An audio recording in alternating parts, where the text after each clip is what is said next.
you can kind of think of existential psychology as having like a dark side and a light side in some ways. And terror management and Becker, that was kind of, the edgier dark side, which is ultimately what meaning about is it's a defense system, right? Like people are afraid, people are aware of these vulnerabilities and it makes them afraid. And so they dogmatically cling to beliefs in order to reduce that fear. So that's right. kind so of it's an extension of Freud's notions of religious belief as a defense mechanism. And you can see the Freudianism slipping through there. And that is the issue, what's the difference between a defense and an adaptation?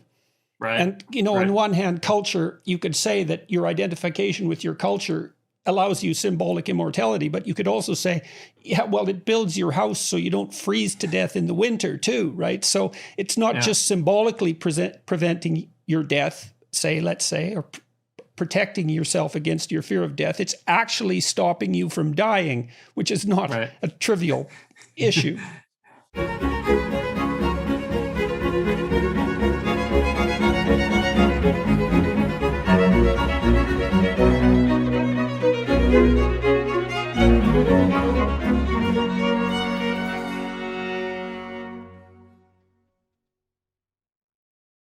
Hello, everyone. I'm pleased to have with me as a guest today Dr. Clay Routledge. He's a faculty scholar in the Sheila and Robert Shelley Institute for Global Innovation and Growth, professor of management at North Dakota State University, and senior research fellow at Archbridge Institute. Dr. Routledge studies, among other topics, meaning, belief, atheism, magical thinking, existential economics, and entrepreneurship. He is the author of Nostalgia, a psychological resource, and Supernatural, Death, Meaning, and the Power of the Invisible Word. He has published more than 100 academic articles, co-edited 3 books, and written numerous pieces for outlets such as the New York Times, the Wall Street Journal, Newsweek, Harvard Business Review, and the National Review. I first ran across his work in Newsweek, where he wrote an interesting article on what you might describe as the potential moral failings of universal basic income and its failure to address people's need for meaning in addition to the necessity for economic security. I looked up his website and found that his lab does unique work. There aren't a lot of psychological labs that are concentrating as intently as Dr. Routledge on meaning and belief and that sort of thing. And so I thought it would be very much worth talking to him, especially also given his emphasis on economics, which adds an additional twist to his interests. So welcome, Dr. Routledge. Clay, thank you very much for agreeing to talk with me today. Thank you for having me on, Dr. Peterson. It's a great privilege to be on your podcast. Well, so fill me in a bit. Tell me what your lab has been doing and how you got interested in doing what you're doing, and also how you managed it, because your research interests, I wouldn't say, are exactly center of the road by academic psychological standards. But you've been very successful with it. Yeah, so I mean, I'm a bit of an atypical academic in a lot of ways. One, when I was in college, I didn't even think I was supposed to be there. I remember I had a high school guidance counselor who said, "Well, you're not college material, so you need to figure out a job that you can do when you graduate." But so why did he think you weren't college material? I'm a late bloomer. I wasn't a great student. This was decades ago, and now I'd probably be diagnosed with ADHD or something like that. I mean, I was just a very active young male who wasn't particularly interested in sitting still in classes and reading books and things like that. I wanted to be engaged doing active things. So I wasn't a great student.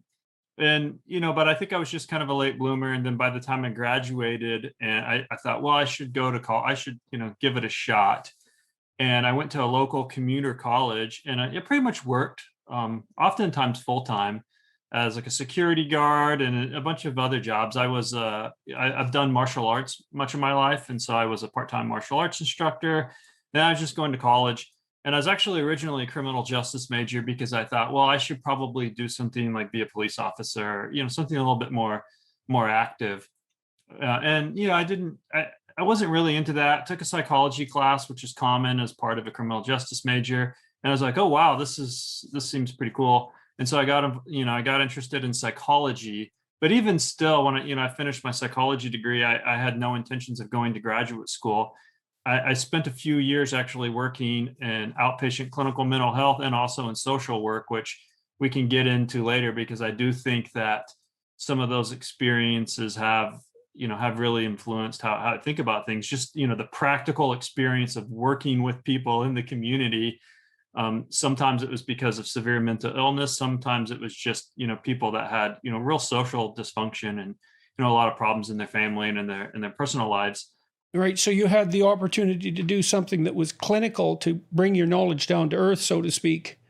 Yeah, absolutely. And I just had an undergraduate degree. I wasn't a psychologist, like a clinical psychologist or anything. I was basically a social worker, or an outpatient caseworker. But I had, dozens of, clients that I was responsible for, kind of checking on them, making sure they were medication compliant or doing the things that they were supposed to do as part of their treatment plan. And it was a very interesting and educating experience. I did that, but then decided, I want to go to school.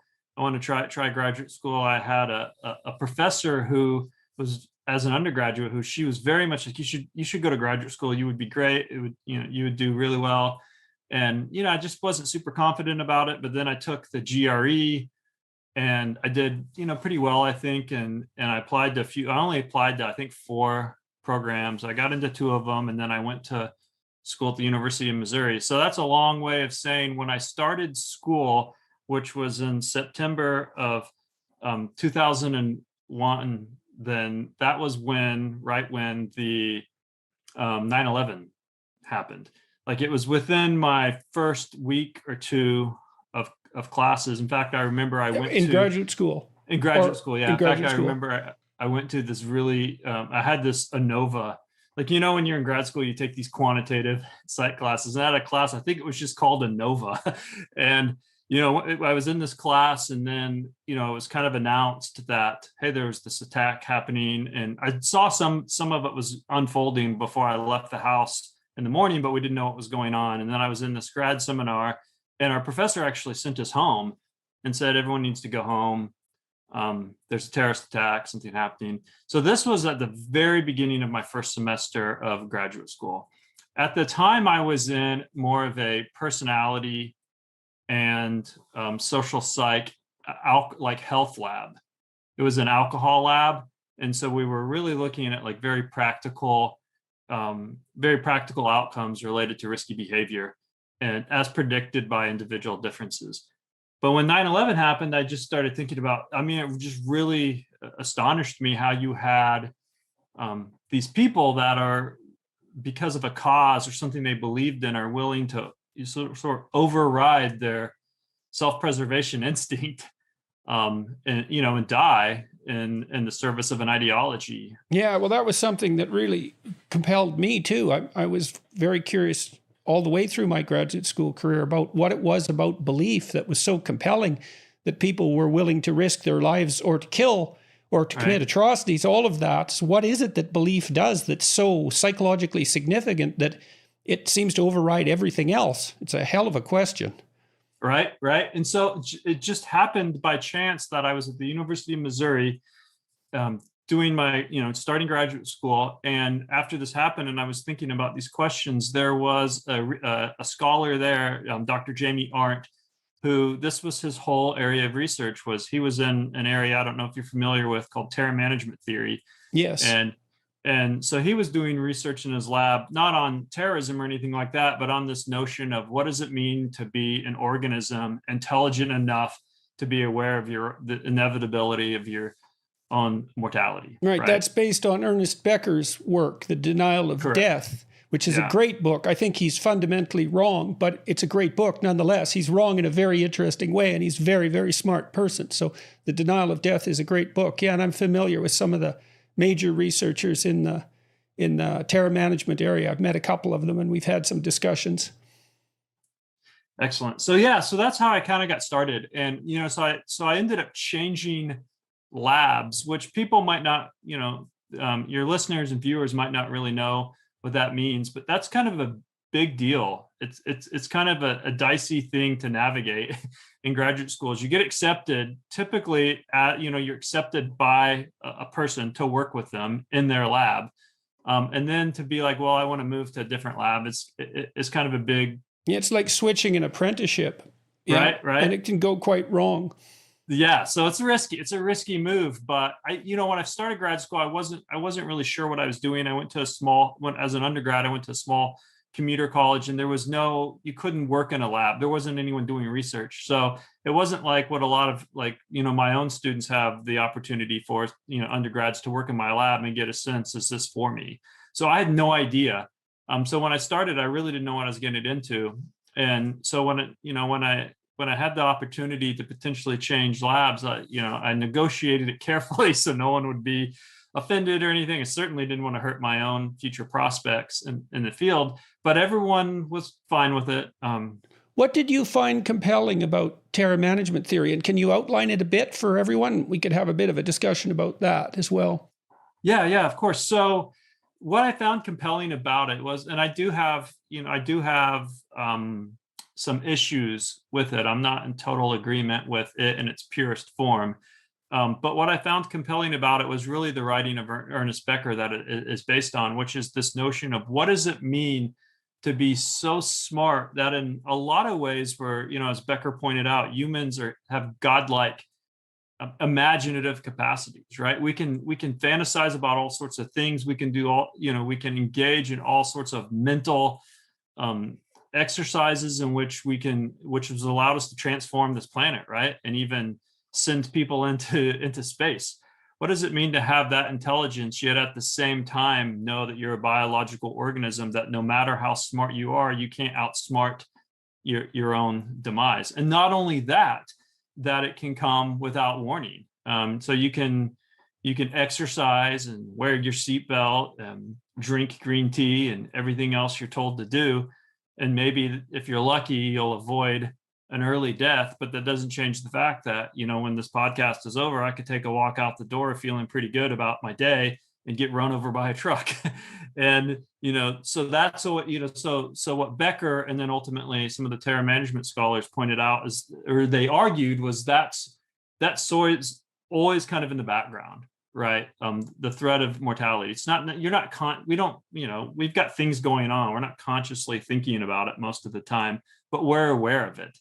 And right. so Becker tried to bring closure to Freudian psychoanalysis. And so people who are interested in Freud could read Becker because he did a good job of modernizing Freud. And he claimed that we needed an immortality project to set up against the mortality and the terror that it held for us, and that we were compelled to identify with large-scale systems in an attempt to muster a kind of immortal heroism as an antidote to the terror of death. He thought of that, I think, essentially, although he wavered somewhat in the book, essentially as delusional. And I think in some sense, from my perspective, that was where he went wrong, because I'm not convinced precisely that it is delusional in its fundamental essence, but plenty of people would debate that. I think you and I are on the same page about that. I would agree. I don't think it's delusional.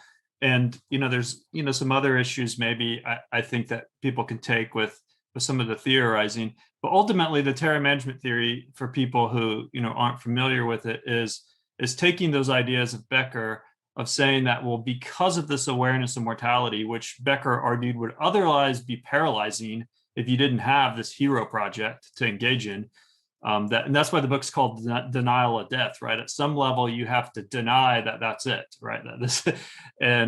And you have to transform yourself into something symbolic. And so one of the arguments that Becker made is humans live in kind of two worlds. We live in the material physical world that, every morning when you wake up and have your aches and pains and need to go to the restroom, you become well aware of your animality, right? Your creatureliness. But we also live in this imaginative symbolic world where we're able to create works of art, world religions, all sorts of interesting things. And that world is the world of meaning that we seek to create. And ultimately that is the world that's immortal, because I know that, I'm going to die, but I can be part of a project. Like you said, I can be part of a heroic project that's outlives me. So in a lot of religious traditions, that might be very literal, right? There's a belief in an afterlife. But Becker also argued that we have the ability to engage in symbolic immortality projects as well. So passing down our genes, or creating works of art, or building communities, or things that outlive us, to the extent that I can say part of myself is in those projects, then part of myself lives on, even if I don't physically. And so that gets into, that takes us back to the terrorism idea, because one of the arguments was that, well, you're going to die and there's not much you can do about that, but if you invest yourself in something bigger than yourself, and that thing lives on, then you have some type of immortality. And do you remember that movie Braveheart? Yeah, I interviewed the director a few weeks ago on my podcast. Oh, really? Well, there's a great scene in there where he's trying, William Wallace is trying to motivate the people to overcome their fear of what is clearly a lopsided battle, right? And it's like everyone, and he has this speech where it's like, you could all go home and right now, and maybe you'll live perfectly fine, complete lives, but one day you'll be old on your deathbed and you'll look back on this, and maybe you'll wish that you would have gone for it, right? Because this is going to be a more enduring, a meaning project than you just going home and having a normal life course.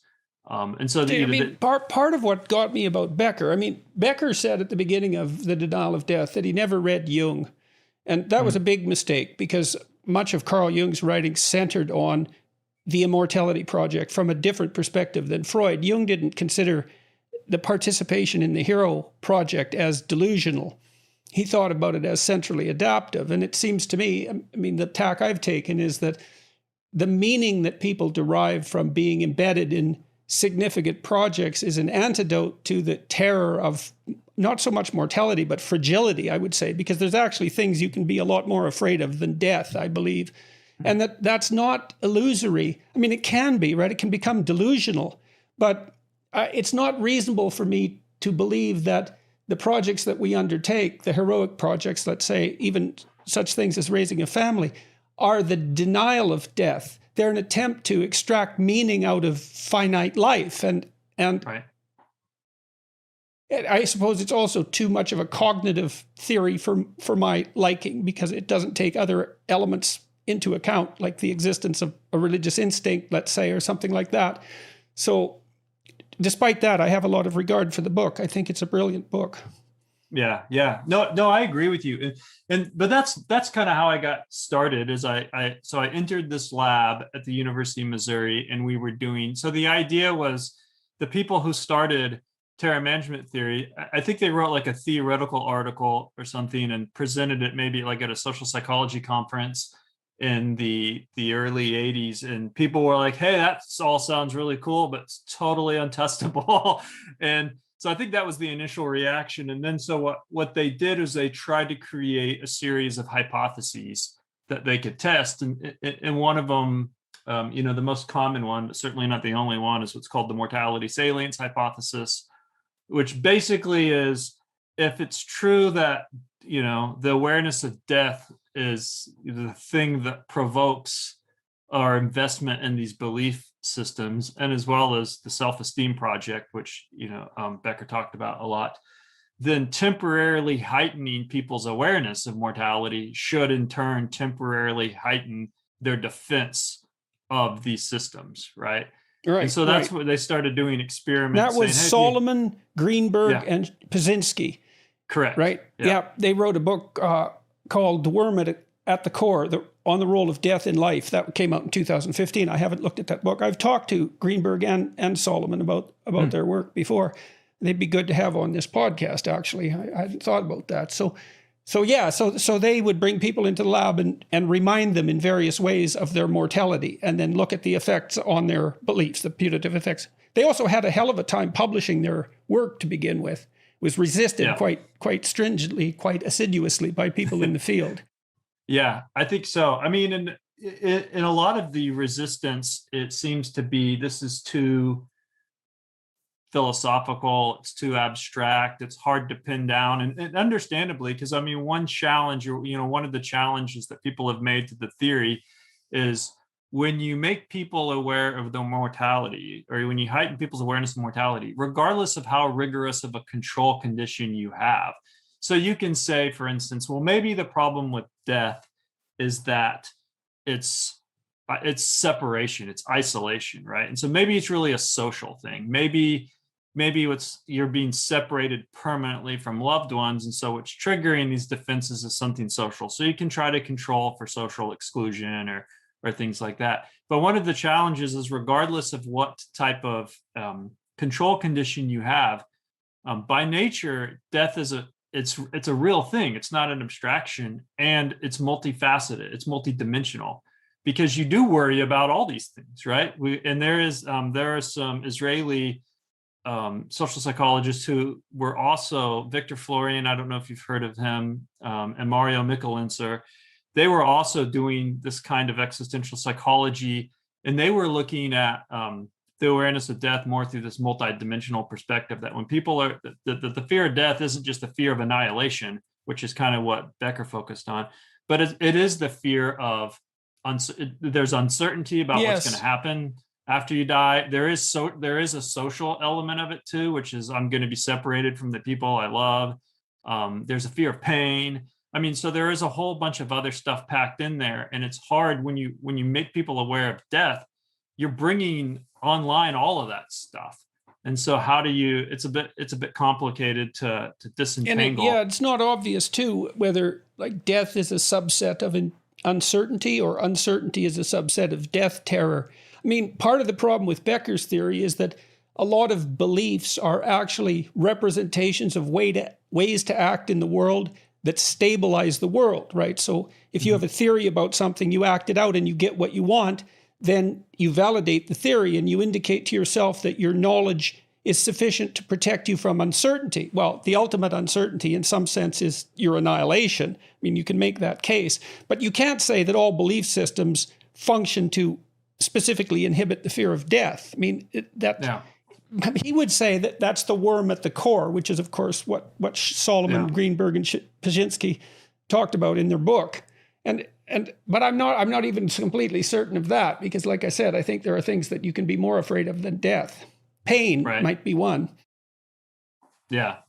So so I agree with that. So there are the kind of hardline terror management people that take the position you just articulated, which is, this is it. This is the core. This is the core existential issue. But then there are people more like me who sees death as one of a number of potential existential threats. And in addition to that, even though early on in my career, because I worked in the terror management lab, and so we were largely running these types of studies where you make people aware of their death, and then you measure a bunch of things. After that, I really started getting more into what I would consider a more complete existential psychology. And this is an oversimplification, of course, but you can kind of think of existential psychology as having like a dark side and a light side in some ways. And terror management and Becker, that was kind of the edgier dark side, which is ultimately what meaning about is it's a defense system, right? Like people are afraid. People are aware of these vulnerabilities, and it makes them afraid, and so they dogmatically cling to beliefs in order to reduce that fear. So that's right. So it's an extension of Freud's notions of religious belief as a defense mechanism, and you can see the Freudianism slipping through there. And that is the issue: what's the difference between a defense and an adaptation? Right. And on one hand, culture, you could say that your identification with your culture allows you symbolic immortality, but you could also say, it builds your house so you don't freeze to death in the winter too, right? So it's not just symbolically preventing your death, let's say, or protecting yourself against your fear of death. It's actually stopping you from dying, which is not a trivial issue. Right, of course. And so there, and then there's the second side is, we might call the light side, which is more of what people might be familiar with in the positive or humanistic psychology tradition, which is humans aren't just trying to defend, they're not just in this defensive mode. we also are explorers. We're growth oriented, right? So part of what we're striving for isn't just to, to defend the world as we know it. It's to create new beliefs and to explore new ideas. And so, even when I was in grad school, because there were some positive psychologists in the department, and then I was in this terror management lab, I had the opportunity to work with different, to collaborate with different people. That was what was great about our program, is they very much encouraged people to go work with other professors. So even starting in graduate school, I was starting to explore the tension between psychological defense and psychological growth motives.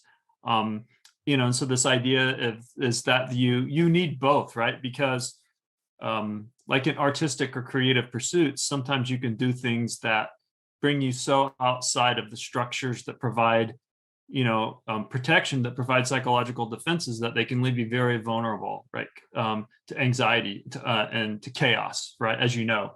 And then so you might kind of retreat a little bit, look for your protection. And so balancing that. Yeah, that's just like when a child, you see this in children. I mean, when they start to explore, they move out away from usually their mother, but it can be anybody they're stably bonded with. They move out to explore until they hit a threshold where the fear of being isolated overwhelms the compulsion to explore. And then they run back to be comforted. And then they explore next time a little bit farther. And that meaning that's associated with exploration isn't the same thing as dogmatic protection from uncertainty, right? So there's at least two things going on there. There's the orienting that dogma gives you in the world, which is your crystallized knowledge, let's say. But there's the meaning that's intrinsic in extending that knowledge that also seems it's like an existential antidote to suffering and to even to mortality salience, because you get lost in that, right? And you get immersed in that, engrossed in that, and that's central to the idea of meaning, I think. Yeah, totally. I totally agree with that. And so I became very much interested in that. And I was using these kind of self-regulatory models of like approach, avoid, behavioral inhibition, behavioral activation, right? And so that was something I became very interested in, was what shifts people towards, if threat shifts people towards defensiveness, right? Because you face a threat and then you're like, well, now's not the time to be super creative or open-minded. Now's the time to be vigilant, right? To shrink in a little bit. You saw that after 9/11. Right. Everyone was shell-shocked and retreated for a while in a state of surreal existence. Right. Yeah. So that's kind of how I got started in existential psychology. And then I ended up, this is going to seem like it's a bit off message, but it connects, which I ended up studying the psychology of nostalgia. And it turns out there wasn't, there's a long history of theoretical writing and, kind of case study and anecdotal writing on nostalgia, speculating things like it's a neurological disease to it's a form of repression and all these different things. But there wasn't really much empirical research on it, except in the area of marketing. And marketing researchers were doing some neat stuff, but they weren't interested in kind of getting down to the psychological mechanics of nostalgia. Instead, what they were doing was just seeing, does nostalgia predict consumption, right? If you're nostalgic for something, do you want to go buy it? But why? They weren't really answering why. So I started doing research in the psychology of nostalgia. Again, this was in grad school. And part of my motivation for that was similar to the ideas we've been talking about. People turn, just like people are aware of our ability, our temporal consciousness, right? Our ability to move the self through time allows us to go into the future and think about our mortality, as we've been talking about. So that we think that's somewhat unique to humans, right? That we can think long into the future and think about a future without us. And so what I thought was, interestingly, that might provoke us to turn to the past, because if I'm thinking about a future and it makes me anxious or uncertain, I can look to the past at meaningful memories, and I can kind of comfort myself to be like, no, I have had a good life. I have people that care about me. I've done interesting things, and that can make me feel that can kind of reinstate or boost my meaning if I'm feeling potentially meaningless because of the inevitability of my mortality. So that's why I started studying nostalgia as a psychological defense. But what's cool about doing research, as you know, is you might have ideas of how things are, and so you propose hypotheses and you test them. But then there's also this kind of discovery process, while you're doing a bunch of studies where you're looking at the data and you're just thinking, oh wow, there's a story here that I missed. And what I was finding when we were doing nostalgia research is we were asking people to detail in writing a memory that makes them nostalgic. And so we have all these like long narratives of people talking about nostalgia. And one thing that I thought was interesting, but did not expect, was how much of these narratives were actually kind of future focused. And what I mean by that is people would say things like, when I was a kid, I used to spend summers at grandma's house. And it would, this was awesome, and this was a great time, and I'll always cherish these memories. It makes me sad that my grandmother's no longer alive, and so that's gone. I can't return, I can't return to that experience. But it makes me hopeful for the future because I want to do that for my grandchildren someday. And so what I saw in a fair amount of these nostalgic narratives was this kind of self-regulatory processes where people were like dipping into the past to bring to mind a memory that they found particularly meaningful. And that felt that was comforting. It was also a little bit sad. Nostalgia is an ambivalent emotion. But then they were using, that was inspiring them, like that was motivating them. That was saying, you know what, that was special. So I should orient my life in a way that allows me to reproduce something like that. Well, that's the purpose of memory, right? I mean, people think that the purpose of memory is to remember things as they happen. And that's really rather shallow conception psychologically. I mean, you remember bad things so you don't repeat them. And you identify good things so that you know what good things are and you can pursue them. It's a very pragmatic process when it's properly functional. There's no reason just to have an objective record of the past in your head. Right. You want to mine it for significance. And so it's very interesting that nostalgia took that future-oriented turn. So you think people get meaningless, let's say, and they get a little bit desperate. So they turn to the past and they look for things. They search for places that were meaningful. They think, oh, that was valuable. Maybe I could pursue that in the future. Yeah, I think so. And so I've now done dozens and dozens and dozens of studies on the psychology of nostalgia, and which has led me, and not just me, but a number of other researchers to kind of position nostalgia as as being a motivation, as having this self-regulatory or motivational purpose, which is exactly what you just said, which is I might be experiencing loneliness or even boredom or uncertainty, or something's going on and I don't feel totally stable in life. I'm missing something, and so I reach into the past, and I think it's good to think about it that way. It's not, because there's a popular conception of nostalgia that it's hiding in the past, that you're avoiding your problems, that you're avoiding the future, and so there's a very negative attitude in some quarters of like nostalgia is bad because it gets in the way of progress. But my argument is no. What happens is you're not running to the past and hiding. You're reaching into the past to pull into the present experiences that will help guide you, and then that puts you on the path forward. And now we've done a number of studies in which we find that after people engage in a nostalgic writing task, that they subsequently feel more optimistic and motivated, and it also increases actual behavior. So when people write about a nostalgic experience, which is typically social, it's typically an experience shared with loved ones, they subsequently want to go out and do things with people, right? They were like, hey, that was really good. I should do that again.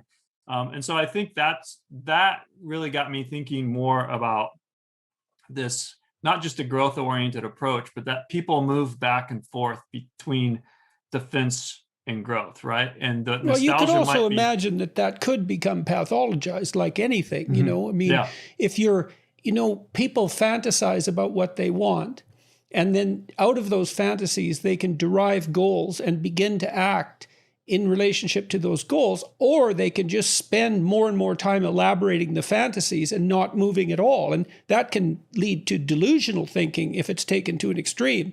But that doesn't mean that fantasy per se is a pathological activity, just that when it becomes a substitute for action, then it can become pathologized. So yeah, definitely. I mean, yeah, I always say nostalgia is like a lot of things that are generally good for you, that, people can. I mean, there are people who over-exercise, right? That, physical fitness is good, but there are people that spend too much time at the gym, and then it ends up causing injury because they're doing too much of a good thing. Right. There are lots of people who drown from drinking too much water, as it turns out as well. So, anything in excess can be a poison. Yeah. So I'd say for the typical person, nostalgia is a relatively healthy activity that helps them kind of figure out what's important in life. Do you know what elicits it in particular? Is it loneliness, or what? Are there particular eliciting factors? Yeah. So there's two general classes of nostalgia triggers. One is very obvious because it's just, what we call sensory inputs, which is you hear a song come on the radio, or somebody puts like a photo up on social media. And so that's a direct trigger of reminding you. Right. The smell, right. Scent. Yes. Scent evoke nostalgia is very powerful. So there's those, what we call direct triggers. And then there's what we call psychological triggers. And they tend to be negative affect, typically loneliness, but other things as well. So we've done this where we've used like emotion inductions, where we've had people watch video clips that either make them happy or sad or have a more neutral affect. And so it's not just the case that any emotion provokes nostalgia. It tends to be negative emotions. So when people feel sad, when they feel loneliness, when we ask people, loneliness is the most common trigger. But we've also looked even at boredom. We've done these experiments where we have people do these really, really boring tasks where they're just spending a period of time writing down concrete mixture, the formulas for concrete mixtures or things like that. So it just seems like a meaningless task, which subsequently increases nostalgic feelings. We've looked at meaning threats. We've had people read existential philosophy essays that remind them of how insignificant their life is, and that increases nostalgia. But because of the social nature of nostalgia, and that is most nostalgic memories do involve time spent with loved ones. So, do you suppose is that an analog? Do you think of the security-seeking behavior that we discussed a little bit earlier? When a child goes out and explores and then hits a wall, they return to something comforting. And, almost all higher cognitive functions are elaborations of something that's much more basic. So, affection between adults looks like it's an elaboration, like deep affection. It looks like it's an elaboration of infant attachment circuitry. And so you make people bored, or you put them in a bad mood, and then they return to the security of social interactions in the past. And you can think of that as purely defensive, but it also indicates to them what they did find meaningful, and they can use that in a positive way. Yeah, I think exactly that. In fact, we've done some work looking at nostalgia and attachment theory, and it does seem like nostalgic memories they're basically bringing online these attachment schemas, these frameworks that people use. And in fact, when you look at interactions between people's scores on attachment scales, it is the people who score high in attachment security, or what modern psychologists would say low attachment anxiety or low attachment avoidance. Right. So these are healthily attached people who had decent maternal relationships, and that's another indication that this isn't psychopathological. Right. So those people get the most social benefits out of nostalgia.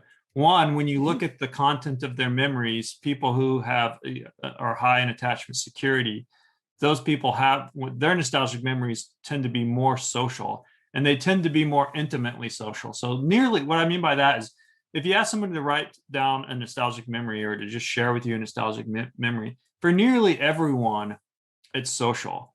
But if you look at the writings of people who are high in attachment security, they tend to get into more intimate or more detailed it carries more themes of love and like strong body. And so again, like the attachment system, they're really saying they have these very deep, secure bonds. They approach be interesting, relationships. to see if people who are indulging in nostalgic memories that are associated with attachment, to see if they're more analgesic to pain.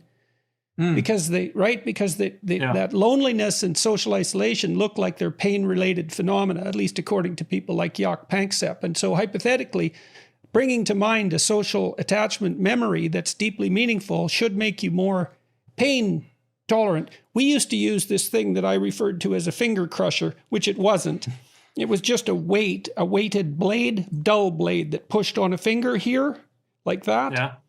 And then the pain sums across time until you tell the people, take your finger out when you think a reasonable person would. And you can ask them, when does it hurt? And then you can measure when they take it out. And you can do it with a couple of fingers to get a good, repeated measure. And we tested, I never did publish this study, but we tested at Harvard with an undergraduate. We had people interact with a dog. They had to like dogs, and then tested them for analgesia afterwards, and they were more analgesic as a consequence of interacting with the dog. That's interesting. Yeah, no, that would be a really cool study. It's not the same thing, but and this isn't research I did, but there were some researchers that looked at nostalgia in the context of actual physical feelings of warmth. And the idea was kind of like what you're talking about, like we associate relationships with comfort and warmth and emotional warmth, right? And so they did things like manipulate the temperature in the room, in the lab, and then had people, kind of estimate it. And, people in the nostalgic condition thought their room was warmer. And yeah, I would say that is analogous, and that's a good example too of how these sources of meaning are not merely cognitive, right? I mean, one of the things that I studied pain responses for quite a long time in their differentiated form. And so frustration produces a pain-like state, disappointment does, grief does. And people use tactile contact as a mediation for pain and for grief. And it's about the only thing we know of that's actually useful for grief, real touch. And one of the people that was affiliated with Panksepp did massage with premature infants in their incubators and accelerated their growth up to the rate of normal neonates. And the effects, this was 3 10-minute massages a day, the effects were measurable 6 months later in terms of physical and cognitive development. And so these aren't precisely cognitively mediated meanings. They're really embodied. It's interesting though, because you can call them to mind, which is a abstract cognitive representation of something that's much more physical and tangible.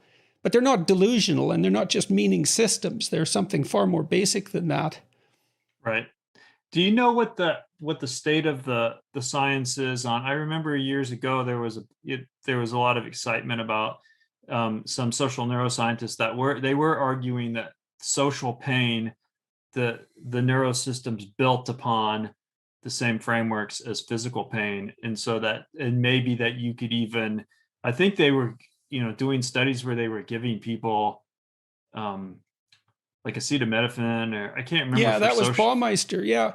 I don't know what the status of his research was, but I regarded that as pretty well established. I mean, if the pain system is very, very ancient from an evolutionary perspective, you'd expect it to have branched out and differentiated into all sorts of higher functions. And if you look at the drugs that affect response to frustration, disappointment, grief, they tend to be opiates. So that's another line of evidence. That's all documented quite nicely in Jeffrey Gray's book, The Neuropsychology of Anxiety, because he talks a fair bit about the difference between pain so that would be physical punishment, and what it elicits as a state, which would be pain-like, and anxiety, say, which is elicited by threat of punishment and not punishment itself.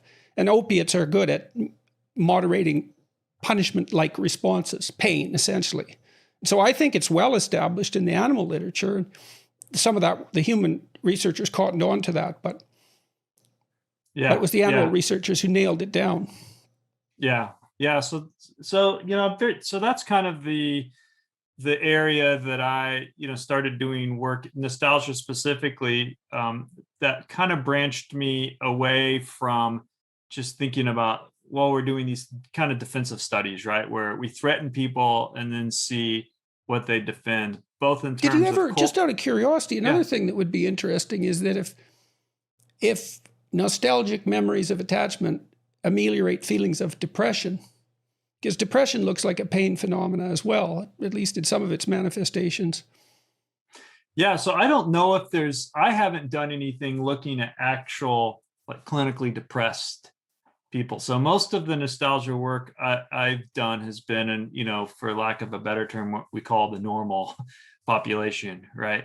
So I haven't, done work with clinical groups, but certainly in our research among, the normal population, we find that nostalgia does have effects that you would predict would reduce depression, because it does reduce loneliness, it does reduce negative affect, it does reduce anxiety, it increases positive emotions, and it does things that counter depression, like it increases optimism and inspiration. So, but it's an open question about, well, what if you looked at severely depressed people? Right, but no, all those pieces of evidence that you cited do suggest that at least with normative levels of depression, it would have an ameliorating effect.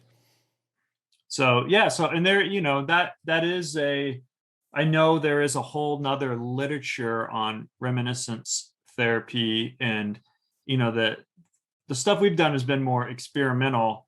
But I think that I think you could certainly connect nostalgia as a big part of the reminiscence therapy. The reason I think that we haven't really is because a lot of the reminiscence therapy people, they're not particularly interested in basic scientific questions, so they're not trying to tease apart the specific cognitive and affective mechanisms. They want something that works. Right. So they kind of deliver a whole package. And so in the reminiscence therapy work, a lot of it is what we would consider in the experimental world kind of confounded, right? Because they're doing a bunch of stuff at once. They're bringing to mind nostalgic memories, but they also typically are in the context of a group setting where they're talking to other people and sharing memories with other people. So then, you have to get into, well, is it the nature of this conversation that they're having with people where they're talking about, things that are really important to them, or is there something specific about the actual memories that they're engaging in? But what I think our research does is it complements that by saying, well, if you just isolate the experience of bringing to mind the nostalgic memory in a laboratory cubicle where people are by themselves, and you get these positive effects, it suggests that at least part of what's happening in reminiscence therapy is this individual level experience of bringing nostalgic memories to mind, revisiting, reconnecting with them. And then I'm sure it only helps if you have the opportunity to talk about those memories with other people and share those memories. In fact, that's a new area of research that we don't have anything published in yet, but I had a PhD student who actually just graduated, and this is what her dissertation was on, is what she called shared nostalgia. And her argument was, what we do in the lab is not very typical of how most people actually experience nostalgia, which is people tend to be nostalgic when they're around others. You get together with family members and you talk about memories. You, especially in the context of loss, you go to a funeral, or what do? You're sad, of course, but then you talk about memories you shared with that person. And oftentimes people are laughing and, trying to honor that person's life, but also trying to connect over the meaningful memories you had together. So a lot of nostalgia, it reminds you of your affiliation with those other people too, which would be a great thing to have happen when you're experiencing a significant loss. Yeah, absolutely. So I do think that there's some more research to do in that area, and like I said, we're just kind of getting started into how do people actually share nostalgia, and might it serve even beyond the individual and beyond like the more interpersonal relationships. We're also interested in nostalgia at the cultural level, because there are ways that we might pass down traditions and rituals intergenerationally that connect. So I might have a lot of things that are different in my life and the experiences that I've had at the time period in which I grew up than somebody 20, 30, 40 years older than me. But to the extent that there are things that are passed down in the family or in the community that can connect me to that person, that might help with intergenerational community life. Right. And so for just to make it social cohesion, period. Because, right. Absolutely. If we're strangers to one another, and then we can identify elements of our past experiences that we share, maybe like shared love of a particular band or something like that, then we're identifying areas of commonality and perhaps decreasing our distrust of one another. I mean, Robert Putnam has demonstrated that, communities tend to be more generous politically when they view those in the community as importantly similar to them. And so you can imagine that going through the search for a shared past and identifying commonalities might be also a way of generating a shared history across time as part of what unifies people together. Yeah, absolutely. So this is what we call collective nostalgia, what you just articulated, which is I might have never met somebody who lives across the country, but to the extent that that we have as Americans, that there is something that that we identify with, like even music, like you said, or a movie. If you remember when, I don't think they were particularly good movies, but when the new Star Wars movies came out, people were really excited about them because there was this collective nostalgia of, we all remember when we were watching the original Star Wars movies, and that was kind of like a quintessential late 70s, early 1980s American thing to do that we could bond over. And it's part of experiencing a shared myth. It's not trivial. I mean, it's trivial in one sense, but it's not trivial at all in another. I mean, we don't exactly know what it is that bonds people together in a community, a family, a community, a nation, any of those things. And the idea that it's shared positive memories is, well, that's got to be part of it. Yeah. I actually talked to a screenwriter a while back about this, and he made an interesting point. He was talking about how, because we have the way with the internet and with all these different entertainment options we have now, his argument was we might be losing some of the shared media, shared entertainment. Now, people talk about this when they talk about news all the time. They say, people consume different news. But to the extent that he was making even the point that we have all these like dedicated children's programs, where he was talking about when he was a kid, he had to watch whatever his dad was watching. And so his dad would introduce him to Western movies or whatever, and the whole family would watch the same thing. And so you had this shared cultural, artistic experience that connected you. But now he's like, the kids might be in the back seat of the car, each with their own screens, watching totally separate things, and you're listening to your own thing. And the whole family isn't crowded around the TV together in one room, sharing the same experiences. And so we might have very, very individualistic, very tailored media experiences that make it harder to have those socially connecting entertainment. Well, it makes it harder to communicate too, because to communicate with anyone, you have to mostly share their experience and then talk about a little bit of variation. I mean, if you're totally opaque to one another in terms of what you've experienced, there's so much to talk about that you can't even gain a toehold. And you do wonder if this incredible explosion of entertainment options, let's say, but it's far more than that. It's cultural options, does produce, perhaps does heighten the probability of the kind of fragmentation that we seem to be experiencing right now. Yeah. Well, that might be why every now and then something's popular enough to where not everyone, but a decent chunk of people rally around it and it becomes the thing everyone's talking about. So like Game of Thrones, it might be an example, where there's some kind of program that is either so well executed or just delivers the goods in whatever way, whether it's a movie or television show, where it becomes a cultural phenomenon. But a lot of the times it's not that, especially, I don't know if you watch like streaming, like Netflix or things like that. But like you can now you don't even have to turn on. It's not like we all have to turn on the TV on Monday night at 7 p.m. if we want to watch something, because that's our chance. Now I can watch a show that you watched 5 years ago. So not only is it the case that there's a ton of options, they're delivered at individual times. Right? I can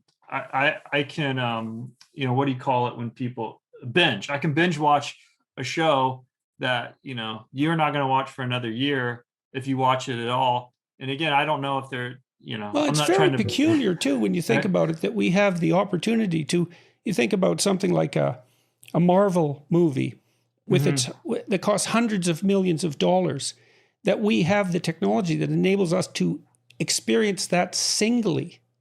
I mean, it's completely preposterous. I've been associated to some degree with one traditional culture, and they use dance, music, storytelling, masks, religion. It's all integrated into one thing, and they all participate in that simultaneously. And that's really the core of their culture. I mean, without that, they're not a people.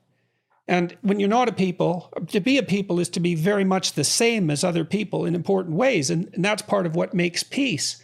And you do wonder the increasing atomization of our exposure to cultural material, what that leaves us to have in common. Right. So there is a provocative argument that some have made, people like, I don't know if you're familiar with Patrick Deenan and, some of these,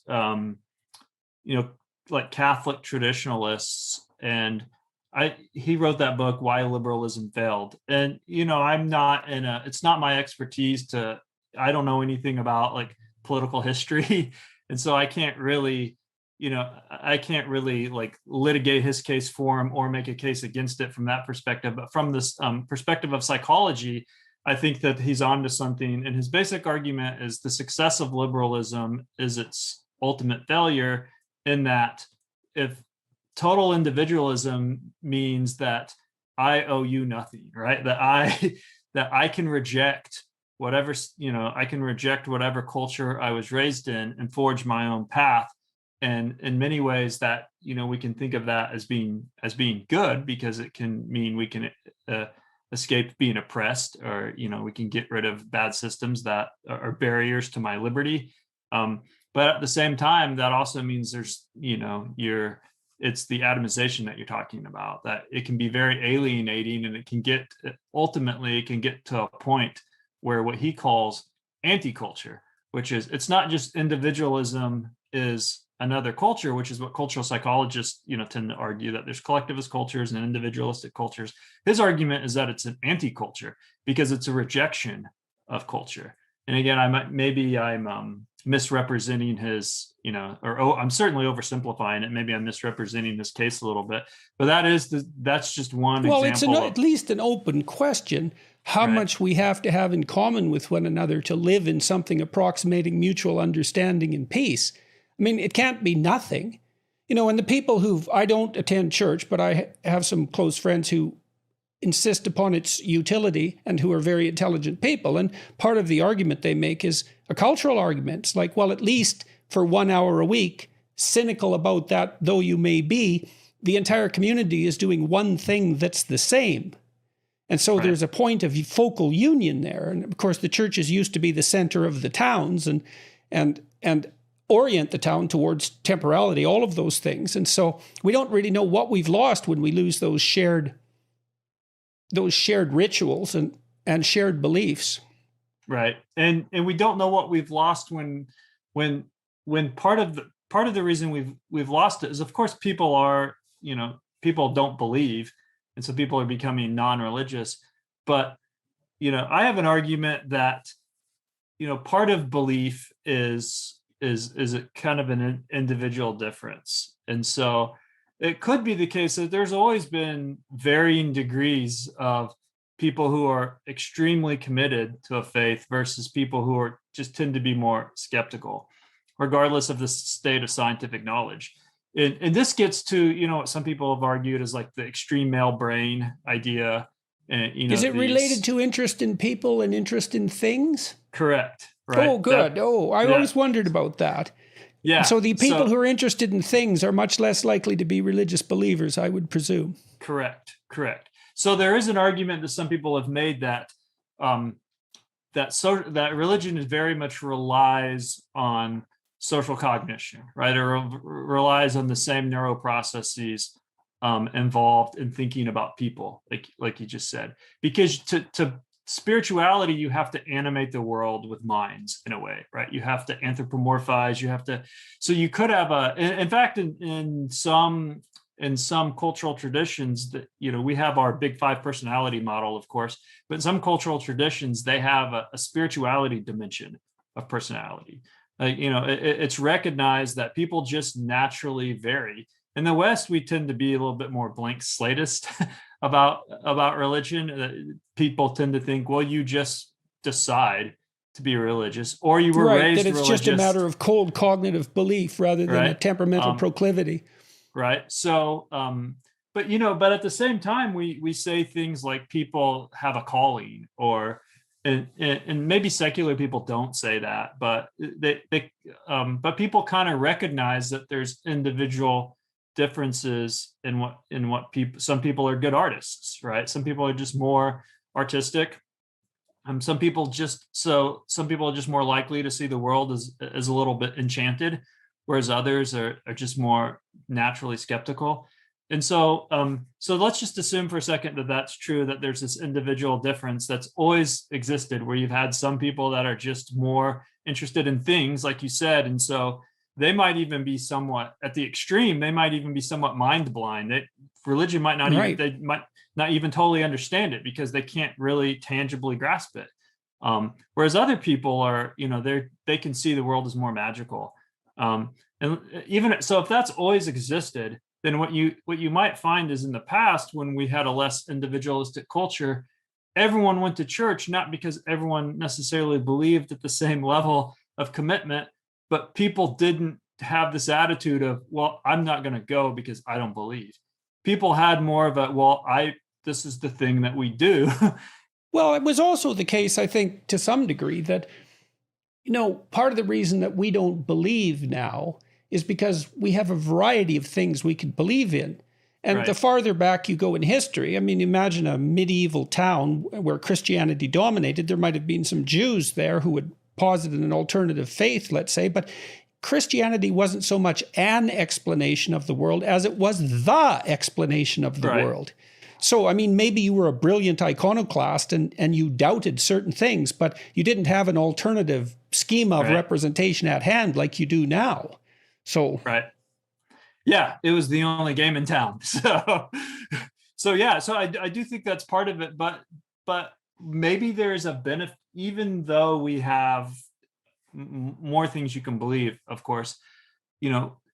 People act like it's weird if you say something to them like, well, maybe it's good from time to time to submit to things that aren't 100% in alignment with what you want to do and what you believe, right? Maybe there are benefits to being part of a community project, and there's a recognition that it's full of people with individual differences, that there are going to be people that are devout believers, and then there are going to be people that are more skeptical, but there's a place for everybody in this community. I mean, we do this with other things like sports. I mean, some people just aren't good athletes, no matter how hard they try. But at least in American culture, and I assume it's the same and similar in Canada, we think that kids should have a go at it, and we think that it's okay if you're not naturally gifted. It's good for you. There's benefits from participating in physical activities, and it's fun, and it's a way to have teammates and to connect with people and to maybe learn leadership skills or learn what it's like, how to win and how to lose, and you learn all these life skills. And it's fine that some people aren't that good at it, or kind of clumsy or whatever. And so I'm not trying to say that religion and sports are by any means the same thing. But the point is, in other domains, we recognize that there are individual differences, and that doesn't preclude them from participating in the project. and that there might be benefits for having a more, I mean, I know this is a loaded term now in academia, but inclusivity, but there might be benefits for being inclusive and saying that, that, there's a place in religion, even for people who are more skeptical. And I do think that might be the case. I'm not 100% sure, but I do think that might be the case outside of the Western world. Again, I think in the more individualistic cultures, we're more apt to say, well, what do you believe? What do you think as an individual? What do you want to do? As opposed to what is your duty to do? Or what's your relationship to the collective? Correct. Well, you could also imagine that it might be something like a difference in fundamental cognitive metaphors as well, and those could be different niches. So imagine that so just for the benefit of the audience, the biggest difference known between men and women in terms of individual differences is interest in people versus interest in things. And men are more interested in things and women more interested in people. On average, the difference is about 1 standard deviation, which is very large by the standards of such things. And so you could imagine that maybe it's more acceptable, more understandable for people who are primarily interested in things to view the world mechanistically. Whereas, so that's a metaphor, the world is a machine. And there's a kind of determinism that goes along with that, but also a logical analyzability and a reductionism and a decomposition that would all go along with tool formation, let's say. Whereas you could also visualize being as a spirit. And that also makes sense because the community in some sense is a spirit and other people are spirits. And animals are spirits. They're personality-like. And so to view existence itself as characterized by personality would be a different approach, but one that would have its benefits and detractions, just as viewing it like a machine might. Right. I'm often struck by the fact that, it seems to me that engineer types are more likely to be critical of mythology and narrative, religious in nature, particularly because it doesn't align with their mode of thinking, but they tend to pick up their mythology in the form of, say, science fiction. It comes in a more implicit level. Right. You're actually getting to a series of studies that we did looking at this. So there were some surveys that came out a number of years ago that found that the more secular people were, the more likely they were to believe in UFOs. And when I say that's UFOs, perfect. That goes along with Jung's analysis of visions of UFOs in the sky, right? He thought those were replacements for religious revelations, the angels essentially descending from on high.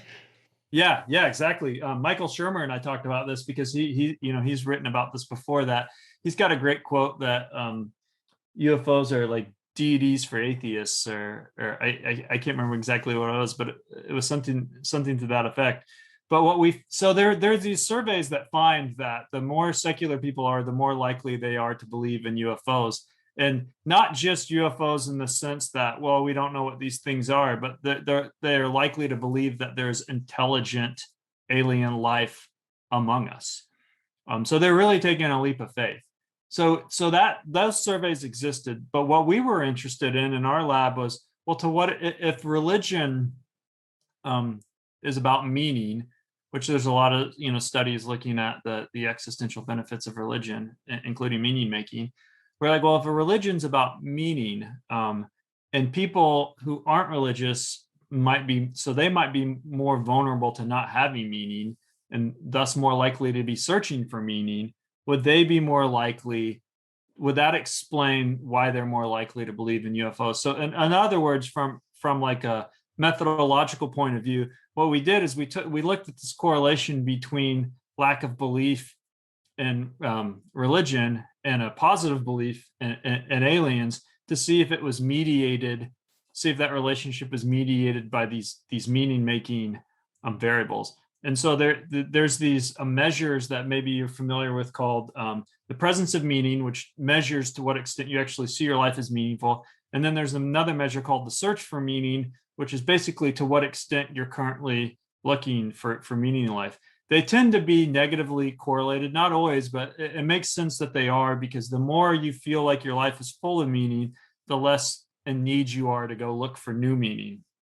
And so what we found was we found a support for a mediation model in which the less people believed in God, the less meaning they reported having, the higher they were in search for meaning, which in turn predicted their belief in aliens and UFOs. So have you expanded that to political belief? Because one of the things I heard this survey once from the Gallup organization in Canada.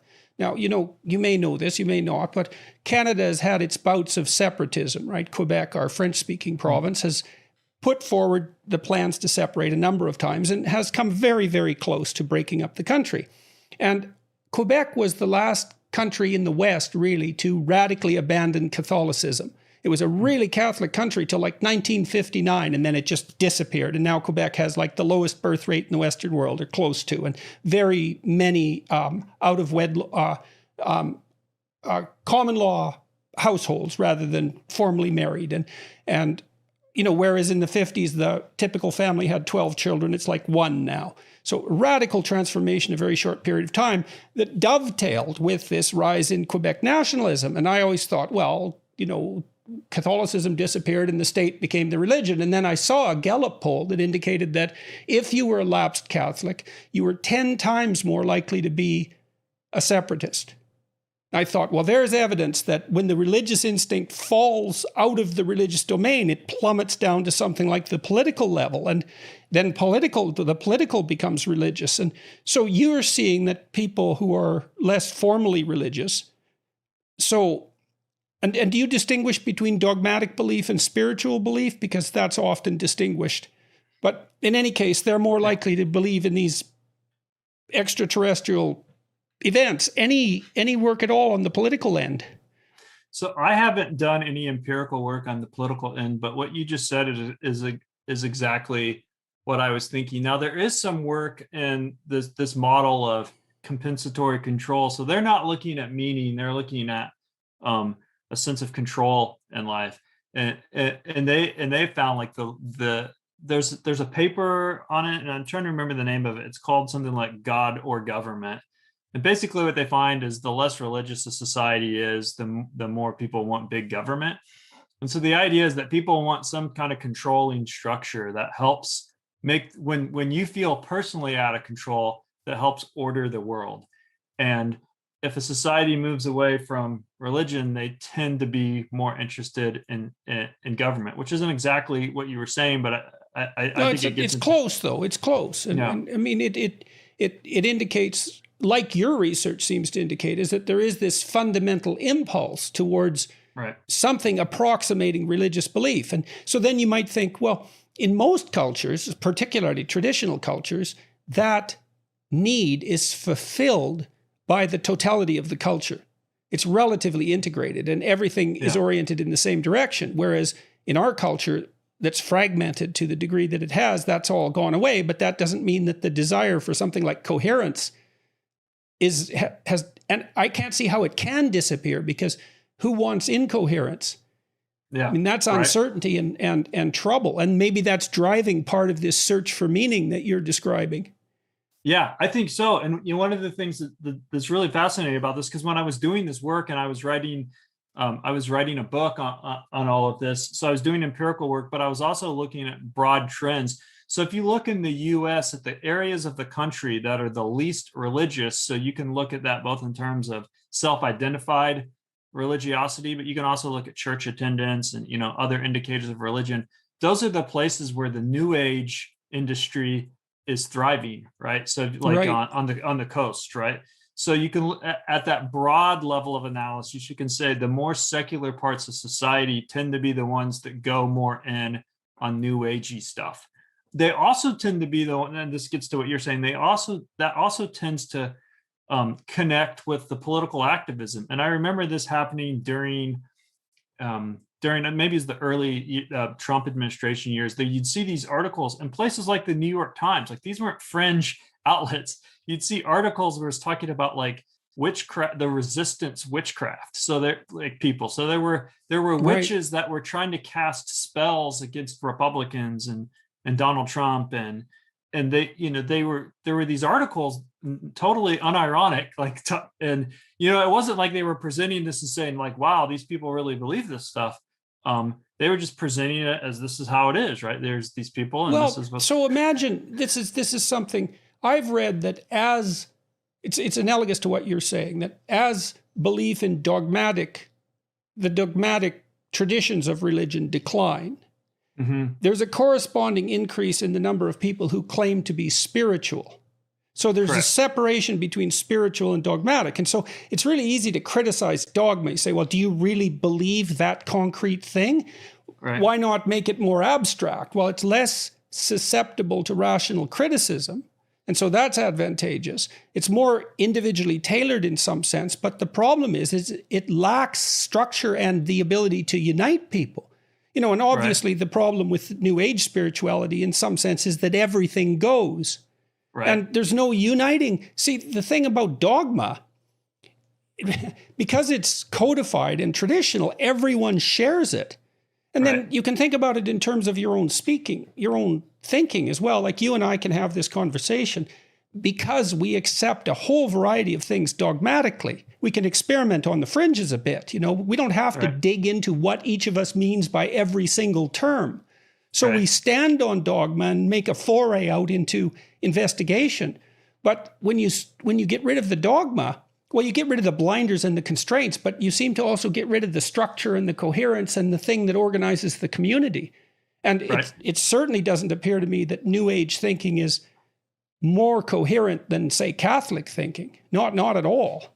Right. Well, so you're actually getting into exactly what we observed is it appears that a lot of these New Age alternative beliefs are motivated by the need for meaning, but they don't seem to do a good job of providing meaning, because remember, they're inversely correlated with the presence of meaning. And I think for the reasons you just articulated, I mean, when we have a meaning framework of what some people might call a dogmatic framework, everything you just said, like it organizes us. And not only that, but it gives us responsibilities and duties. So with this anything goes New Age stuff, you can just say like, well, I'm not really into that. I'm into this. But if we have a shared religious belief that says, well, you have a duty to do this, like you have a duty to take care of your family, you have a duty to help your neighbor.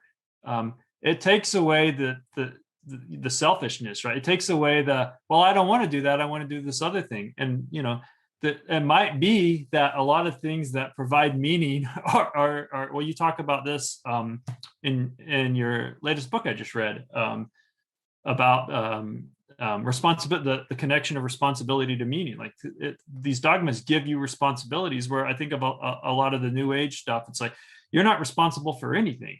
No one's saying that, well, you have to do this or you have to do that.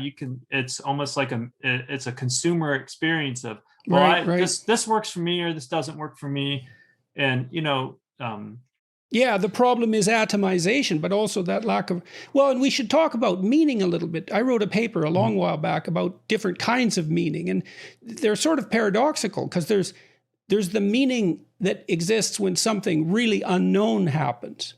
And that's a funny meaning, because you don't know what it means, but it's meaningful, it's significant, and maybe you go out and explore it. But then there's the meanings associated with things that are fixed, right? Yeah. That are already in place. And it seems like you need a balance between both of those to have an optimal experience of meaning. Because one takes you way out on the fringes where, you're atomized and insane, and the other, locks you into a structure that has no escape and no room for you. So the meaning is this umbrella term, but decomposing it into its constituent elements also seems to be useful. And that would also allow for the investigation of what meaning suits what situation. Because sometimes what you want is the meaning of security, right? You want constraint. You want not that. I don't want all those choices. And other times that's not the case. Right. Yeah, I think so. So I edited co-edited a book on the existential science of religion a couple of years ago. And one of the chapters one of the contributions to the book was making this argument that religion functions as a meta choice.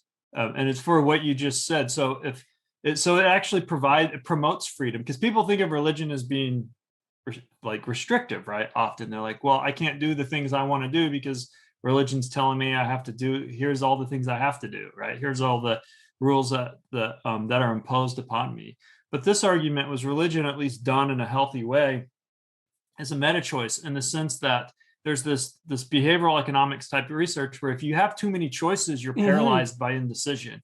So if you narrow down, if you have too few, it's suffocating, right? So there's an optimal level of choice in which you're free, right? You're not overwhelmed, but you have options.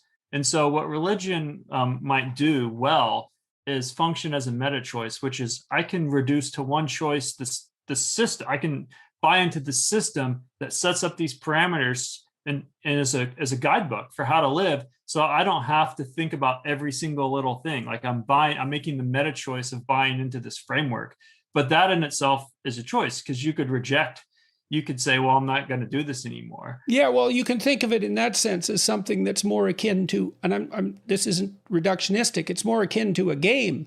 I mean, people aren't annoyed when they play Monopoly that they can't bounce a basketball off the center of the board, right? They're happy because they have adopted this set of rules that it enables a kind of cooperation and competition that's enjoyable and constrains choice to something approximating an optimal range. Yeah. And you could say, well, we could play Monopoly or we could play Catan, but fine, you make that decision. You got to play something, or you play by yourself in a corner. And that issue of being overwhelmed by choices, that's something that people don't seem to be quite as what would you say? They're not quite as aware of. If you tell people about that, they think, oh yeah, I know what you mean. But our society, and maybe that's because of its individualistic nature, is we recoil at constraint. We fail to see the fact that we do want our choices narrowed to a range of, I mean, look, what's our working memory capacity? 4 items, something like that, right? Our field of conscious choice is very narrow.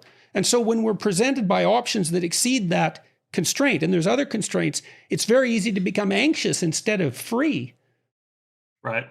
Yeah. And so this is, I mean, and of course there are a number of people who have, put forward ideas like this, talking about the idea of ordered liberty or disciplined freedom, that you get more freedom when your life is disciplined. Like if you don't have certain rules that you live by, then your life can descend into chaos pretty quickly. I mean, people do this even when they think about something as simple as going on a diet, right? So if somebody gives you advice, like if you went to like a nutrition person, or you hired like a trainer or someone to help you lose weight or get healthy, one of the things they would tell you to do is if you don't have certain food in your house, you're less likely to at night be tempted to walk into the kitchen and eat a bunch of cookies if they're not there. But that requires a choice of not putting them there. So it's not a restriction on your freedom, right? You could get in your car, I guess, and drive out to the store and get cookies, but you're less likely to do it if you set up your environment in such a way that removes temptation. And so there's a lot of even very little things we do in life that are like that, right? Some people might say life hacks, right? Where we learn, well, if I do this, then I know myself, and I know I'm the type of person that after a long day's work, if I come home, I'm gonna drink too much beer, and so I'm just not gonna keep beer in the house. I'm gonna make beer a thing that I do only if I go out with friends. I mean, there are people that make these choices because they know they have vulnerabilities to over drinking. And so I think there's lots of things in life that even beyond religion or other systems in which, like you said, we kind of implicitly understand that you have to set up guardrails and rules, and people don't scream, well, that's anti-freedom. They think that's just being sensible and being reasonable. But when you talk about certain things like religious traditions or faiths, for some reason it seems to, at least in the kind of modern Western secular world, people seem to think that that's more oppressive. Well, it's also somehow. I think partly because more academically oriented thinkers have proposed critiques of religion that that reduce it to a single dimension and then criticize it along that dimension. And so the atheist types like Richard Dawkins, and he tends to think that belief in God is like belief in a proposition, a stateable proposition. Is God real? Like, is a table real? And it isn't obvious that that's the proper way to formulate that issue. And you can make it absurd almost immediately by reducing it to that sort of representation. But there's multitude of functions that religious traditions serve. And even people like Becker, he basically reduced it to a single dimension. It's a defense against death anxiety. It's like, well, it may be that, but it certainly isn't only that. It's a very, very complex issue. Right. And so, but people run into these critiques. Marxist critique, religion is the opiate of the masses, or the Freudian critique, which is, well, God is essentially a projection of the father, an infantile projection of the father. It's like, well, yes, sometimes in some cases and in some ways, but wait. And I guess it depends too, to some degree, and maybe you could tell me what you think about this. It seems to me that the core of a culture is something that's essentially religious by definition. Like if you look at what unites people across geography and time, there's some central conception of the world as spirit that brings people together implicitly and explicitly. And then if you dispense with that, well, then what? Well, you've demonstrated that, well, you get people adopting rather odd beliefs. So that's a kind of heresy, essentially. So there's an automatic tendency to produce heretical religions. That's the consequence. And maybe some of those are political, and they're fragmentary. Yeah, no, I agree. I mean, that's actually why I started looking at the individual difference level of analysis, not because I was particularly interested in thinking about spirituality or religion or any of these things as an individual difference. What I was interested in is if there is, people did this when they talked about the need to belong. You can pretty much get everyone to agree that humans are social and have a fundamental need to belong. That's not controversial. So you can use that as an example. And what researchers did, well, they said, well, if that's true, then you would expect there to be natural variability.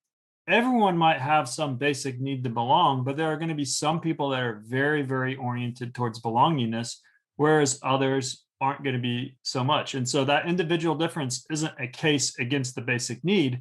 It's saying that the basic need manifests, differently across the continuum.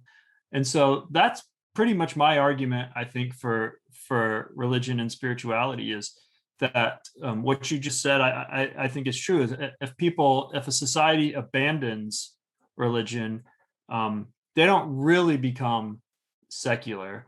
They start investing in all sorts of other things, what we might call like a substitution hypothesis to fill that space of the role that, or the multiple roles that religion was playing in their society. But then an important question, which we talked about a little bit, is just because people are turning to different things to fulfill that function doesn't mean they're actually doing a good job of fulfilling it, right?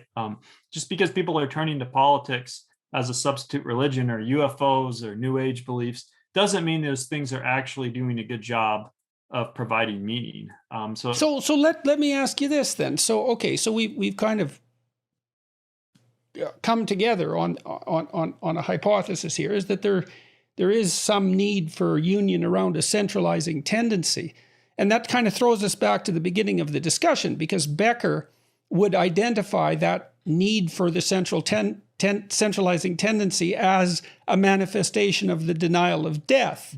And we've kind of elaborated on that and criticized it and broadened it, I would say. So it's something more like, well, the need to, imagine we have to unite in personality to some degree, right? I mean, so we're ruled by a body of laws. And it's interesting that it's a body of laws. And the laws are what we act out. So as long as we're law-abiding, that makes us a certain kind of personality.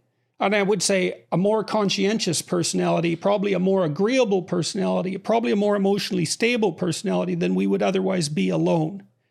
And so imagine that for us to live in a group, we have to partake in a central personality and deviate in our individual ways. But that partaking of the central personality, without that, we get fragmentation and inability to make peace, inability to understand each other, inability to cooperate. Right. And that is something like the worship of a central spirit. Yeah. At least as it's acted out. Yeah. Yeah, I think so. And also connecting back to, something that we talked about, the difference between, more defense versus growth perspectives. It's not just the case that unifying around a belief is somehow, like Becker would argue, somehow allowing us to escape our anxiety. It's very inspiring and mobilizing, because if you look at a lot of the projects that we engage in, I know you had Marian Tupy on, who's a friend, a number of weeks back, and he talked about the human progress and how that people don't see, a lot of people don't think that we've made progress. Yeah, well, they're blinded by the variability. Right. But if you look at progress, there's a lot of things, and not just the progress that we've benefited from. I mean, you and I are able to have this conversation separated by many, many miles over the internet, instantaneously communicating, thanks to progress in technology. Right? We wouldn't have been able to do this decades ago. But if you look at a lot of projects that are focused on making society or the world a better place, they're projects that extend beyond our individual lifetimes. So in other words, you have to make some commitment to say, I'm not just going to be hedonistically looking out for myself and, trying to have as fun of a life as I can, and then it's over, which some people do, of course. But you have to say, I'm going to give part of myself to something bigger than myself. So that's not just a defense in my mind. You talked about something that's adaptive. That's something that's very good for society, to say it might take 50 years or 100 years before we cure this disease, or reach this, or build this project, or send something out into space. And I might not even see it myself, but I believe in it. Right. I well, that thing that we unite around, right, that might be not so much a structure of dogmatic belief as a shared ideal, some of which is described in dogmatic terms. I mean, when I look at the abolition of slavery, let's say, I mean, you can certainly come up with any number of reasons why slavery is a good idea from the perspective of the slave owner. Now, the question is, how the hell did it ever get to be the case that people decided that was a bad thing? And it looks to me like it's the working of that ideal across millennia, really, that finally manifested itself in that ethical decision. It's like, well, there was this idea, and it's part of the Judeo-Christian tradition, that we're all imbued with a spark of divinity that aligns us with God, that we're supposed to act in relationship to that. And there was a logical incompatibility between that and the forces, that the economic forces primarily, that propelled slavery forward. And so it's not just that we're united by a dogmatic structure, we're united by a personality that's the ideal towards which we're trying to struggle, something like that. And that has more of that growth-oriented element that you're describing. Right. Like, I mean, I've been struck repeatedly by this idea recently, and perhaps it's not particularly original, that the figure of Christ in the West is at least the consequence of a millennia's long discussion about what constitutes the ideal. Look, we haven't agreed exactly because it's too complicated to fully agree on, but I do believe that we feel guilt when we fail to live up to whatever that implicit ideal is. Right. Yeah. Yeah. No, I agree. So I do think that, what you're talking about, this central, that we all kind of rally around, is inspirational, right? It gives people a reason to be optimistic. And I think there are, and, I suspect you agree with me, just based on, seeing some of your own discussions on current trends. There are reasons, I think, to be concerned that we have a growing amount of not just people like hyper individualism, of people not, having shared culture, but also just the associated pessimism in cynicism. You see this in the antinatalist movement. Right. You see this in some of the activism that is associated with the social justice movement, which is not, I think most of us would agree that there's more work to be done in any area where you might say there's still unfairness or injustice. But there's this notion among at least a certain component of a certain portion of these activists that is, it's not going to get better, right? It's permanent. And that it hasn't got better. It hasn't. In fact, we just at the Challey Institute, where when you did my introduction, where I'm a scholar at, we actually just ran a survey that will probably be released by the time this podcast airs, where we recruited 1,000 U.S. university students from all over the country, and we asked them questions about progress. And we asked them specifically connected to their college experience, because what we were interested in is, what are people learning? You hear all these criticisms about colleges and indoctrination, but we wanted to ask students, what do they think they're learning? And so we asked them, based on what you've learned in college so far, do you think the world has gotten better over the last 50 years? And we even gave them specific examples, because you could say, well, it depends on what you mean by it gotten better, right? So we had examples like things that we knew based on the human progress and other data points that had gotten better, like poverty, right? That poverty has been decreasing, and I actually radically and immensely, right?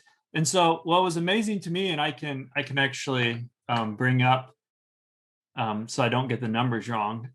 So we asked people, based on what you've learned in college so far, is the world getting better over the last 50 years? And not even 50% of students said yes. So half of students don't think that the world has gotten better. And we asked the same questions about the US. Has the US gotten better? And very similar answers. Only about a quarter of the students of US college students said that they're optimistic about the future of the world based on what they've learned in college so far. Only 11% of US college students said that their college experience has made them have a more positive view of the US, whereas 45% said that their college experiences made them have a more negative view of the US. The rest said their view hasn't changed. And only half of students are optimistic about their own future, and their ability to make a difference in the world. So I could go on with all these statistics, but essentially we found a number of reasons to think that students. Well, let me back up a little bit. So if you think about objectively, if you think about American college students using the terms that are often used in this discussion, which is the concept of privilege. Like if you think about the concept of privilege, to be born in America, to live in America, you've already kind of won the lottery. I'm not saying America's the greatest, the greatest place, but compared to a lot of places in the world, there's opportunity. There's a lot more opportunity here, right?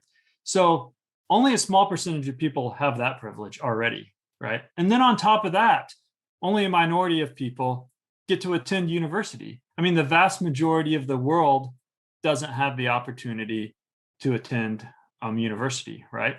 So at some level, it seems obviously true that if you have the privilege of attending university in America, you would think that you should be pretty optimistic about your situation in life and have a lot of gratitude about it.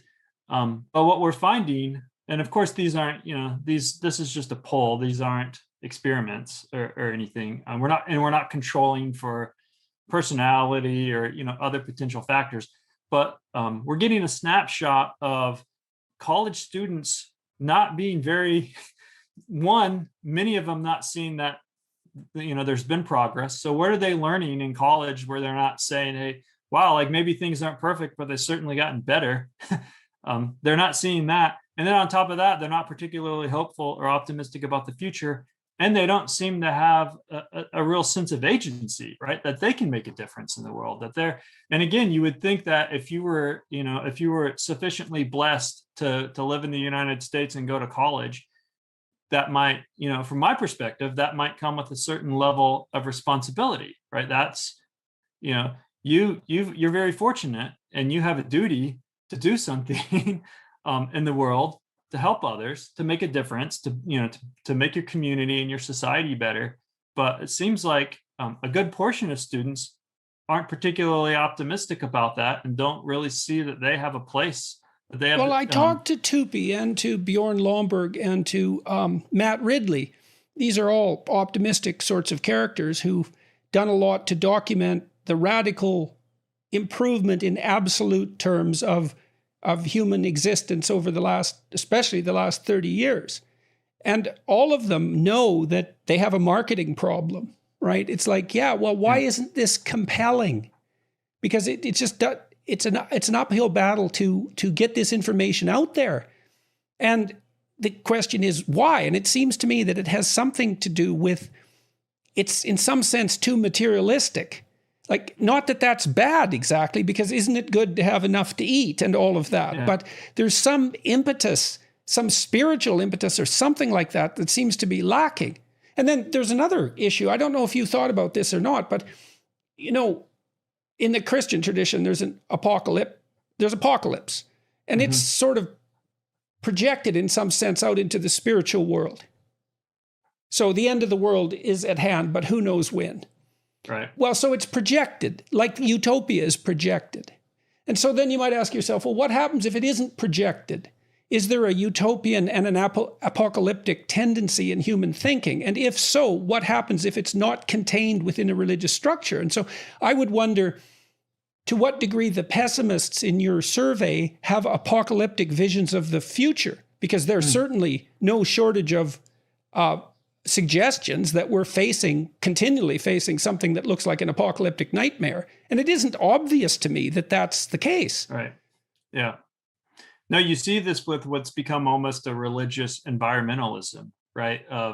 It's very apocalyptic. Depending on who's talking and on what day, it varies from we've only got like a decade left before the planet turns into an uninhabitable hellscape to, on the more optimistic side, you'll see some people say, well, we can still do something to mitigate it. But you do see, again, there are plenty of environmental activists that I think are very practical, very solution-oriented, very entrepreneurial, who are thinking about technologies and strategies to make. Lomborg is like that. Right. But then there is an element of these activists that it is almost like an apocalyptic meaning making religion, where, because the reason I say that is because it seems to accompany this antinatalist and right view of, it's almost as if the best. So how you might ask, well, what's that got to do with meaning? Well, it's almost as if what they're arguing is the most meaningful thing that humans can do is go away. Right? Like, yes. Well, you see surrender the planet to the other species because we've screwed it up. Well, and the thing about the apocalyptic, when I grew up, the apocalypse was basically the threat of nuclear war, which seemed very real and seems to have at least vanished to some degree in terms of what people fear. And maybe that's because the actual risk has declined. I would say that's the primary reason. I mean, it isn't obvious to me that Russia is going to attack the United States with nuclear bombs. So, and China and America, well, it's not a full-fledged Cold War yet.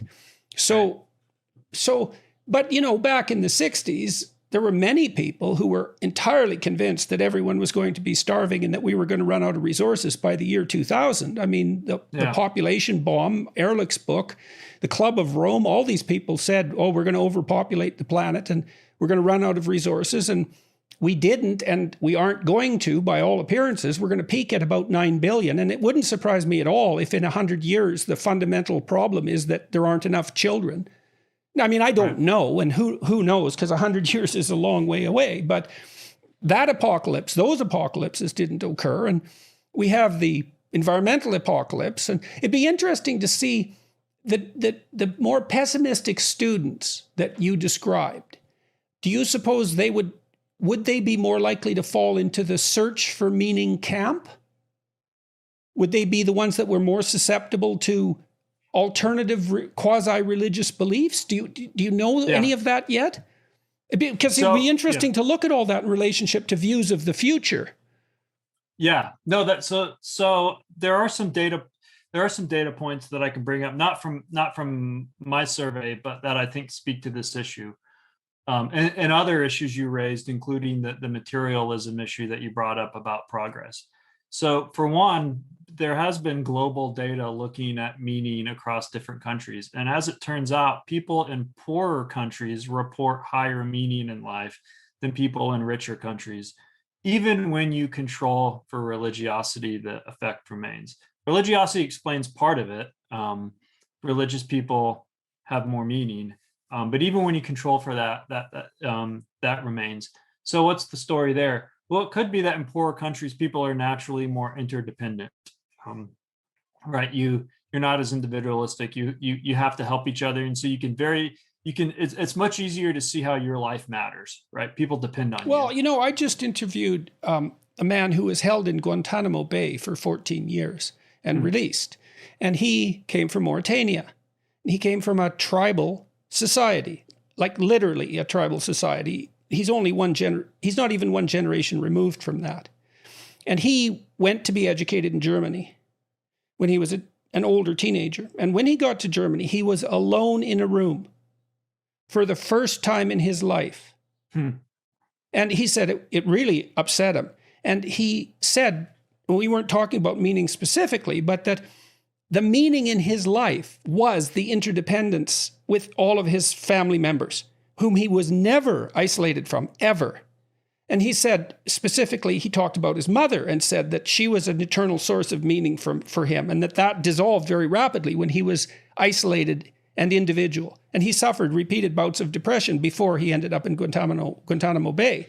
And so I'd never talked to somebody who had come from a tribal background like that and was struck by that degree of interdependence. I mean, we don't know. The students that you're describing that are pessimistic about the future, many material things have improved, but maybe we are more atomized than we were 50 years ago. I mean, I don't know. Right. I think families are more fragmented than they were 50 years ago, arguably. Yeah. And some people, I think Putnam, again, have argued that social institutions that pull people together have become much less prevalent as well. I think, did he write Bowling Alone? Was that Putnam? Yeah, he did. Yeah. No, I think that's true. I mean, that's one of the things that I've been thinking out, because I naturally lean, kind of libertarian, classical liberal. And so I think this is something I'm, as a psychologist, I'm always talking to people in this space, because if you're smart and have high trait self-control and are relatively successful, then it's pretty easy to be libertarian and think, well, I can choose whatever I want to believe in, and I don't want to tell anyone to do anything. The extreme libertarians, like, I don't want anyone to tell anyone to do anything ever. But one thing I'm always telling these people is, but that's not how most people are. And one of the challenges that comes with the success of the free market, which I'm a big advocate for, is affluence, right? Like, markets have made, capitalism has made societies wealthy, but potentially have created this psychological vulnerability that you're talking about. So on the one hand, yes, we've progressed in many ways along material lines, but to what extent has that potentially contributed to or created certain vulnerabilities in our social lives? Because I don't have to even get along with my neighbors if I have enough money. I can just hire people to do things, right? I can just pay people for services without actually having to compromise or negotiate. And it turns out develop attachments, right? or cooperate. Yeah. Or Yes. inspire or mentor or lead or any of those things, right? And then also you don't do those things that you pay other people to do, which is a Right. form of loss often as well. Right. Exactly.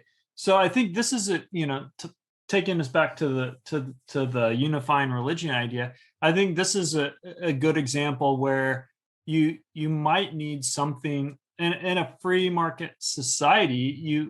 Having religion is a good counter. And that's not a novel, of course. That's not a novel observation, because a lot of people have talked about this. In fact, I'm in a business school, and one of the growing popular areas that people are interested in is ethical leadership. And the idea is people have looked at like the financial crisis and all this, the crony capitalism and corruption of big business and these things. And people are like, oh yeah, markets are great, but if you have people that do bad things and make unethical decisions, they can exploit people, and they can take advantage of people. And so there is this kind of ethical leadership movement. Like if you want the market to work, then you need people to follow certain ethical rules, not just laws, but certain ethical principles. And in a lot of ways, that's a secular repackaging of what might have been in the past. It's just like, well, you have a business world, but you also have the separate religious world, and that religious world is where you get your morals, right? Your business world might tell you how to sell a product, but if selling that product makes you sin or makes you violate certain moral rules, then that's a check on you. It's like, I'm not supposed to do that. But if you strip away that moral framework and say, well, anything goes, it's all about making money, or it's all about material gain, or it's all about maximizing quarterly profits, which also makes it very short term.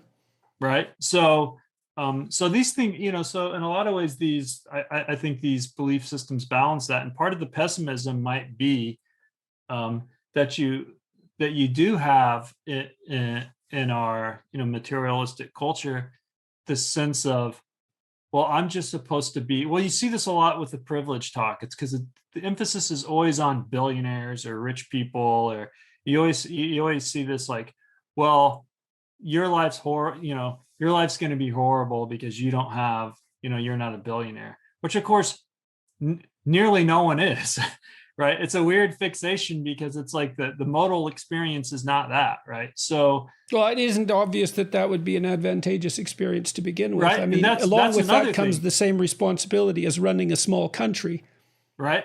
So that's another thing too, is the fixation on privilege in terms of, well, people are rich, or it neglects the privilege of having loving parents, or having access to nature, or there's just so many things in life that don't boil down to that material wealth. And so that might be part of the issue, like you raised with people like Marion Tupia. I know Marion, we've talked about this a lot as well, is because this is something that he's grappled with, is why can't people be like, wow, like I'm just really, really thankful to be alive right now, because it's demonstrably better than it was, 50 years ago or 100 years ago, certainly 200 or 300 or 400 years ago. But yeah, maybe there is a tension that. Well, when have you done anything in your lab like a qualitative taxonomy of meaning? So imagine, because one of the things I've sort of thought through is, where do people derive proximal meaning? And so, and I kind of thought this through as a clinician. You should probably be about as educated as you are intelligent, or there's a lack. You need a career or a job, especially if you're conscientious. You need a vocation if you're creative. You need to spend your leisure time in some intelligent and productive and non-self-destructive manner. You need an intimate relationship. You need a family, etc. You can list maybe a dozen things that seem to be proximal sources of meaning, but I don't really have any idea how those rank order. Yeah. What is it that people require to make them feel both secure and exploratory? Is that a stable network of family and friends? Like, what's on top there? Do you have any sense of that? So we have done studies where we've just asked people to tell us what makes your life meaningful, and it is qualitative. They just write. And then we use human coders, and we've also used coding software, scanning software. And not surprisingly, I mean, the most common response to that, the most frequent word uses in these narratives are about relationships, family and friends. And so it certainly seems to, and that's more than people write that more than they write about religion or anything else. We looked at this also among, to make sure there wasn't something dramatically different between believers and non-believers. We matched a sample and we recruited, because as you know, in the United States, even though a lot of people don't go to church, we're still talking about less than 10% or so of the population that will self-identify as totally atheist, right? Because people are, like you said, people are spiritual but not religious. So we specifically recruited a sample of people that said, they were the real deal, like hardcore atheists. And we recruited a sample of believers, largely because we thought, well, that's one dimension that people might write about different things. And they didn't. Basically everyone said the same thing when what gives their life meaning, which was family and close relationships. And people did talk about it, so the coding picked up a few other things, like people talked some things about community. They talked about hobbies. They talked about careers, but but family was way up here, and those other things were down here. So one thing would be very interesting then would be to see what sort of social networks the pessimists have. Yeah. Right. I mean, if you have a paucity of social networks, especially perhaps at the familial level, but maybe, friends and family are in some sense somewhat interchangeable. I doubt it, but perhaps they are. Maybe that's one of the things that sets you up really badly for optimism about the future. Yeah. Yeah. No, that's a good point. And, one of the things that concerns me, of course, it's possible you could say, well, young people are, maybe more pessimistic and they're college students and there's something kind of edgy or, about being cynical and, they're going to grow out of this and, all that's certainly possible.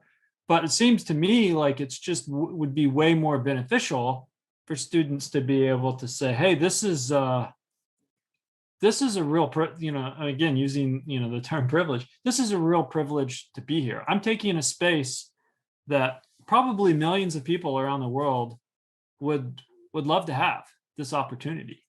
And that comes with responsibility. But that doesn't seem to be that if you talk to people about responsibility, that gets you almost nowhere.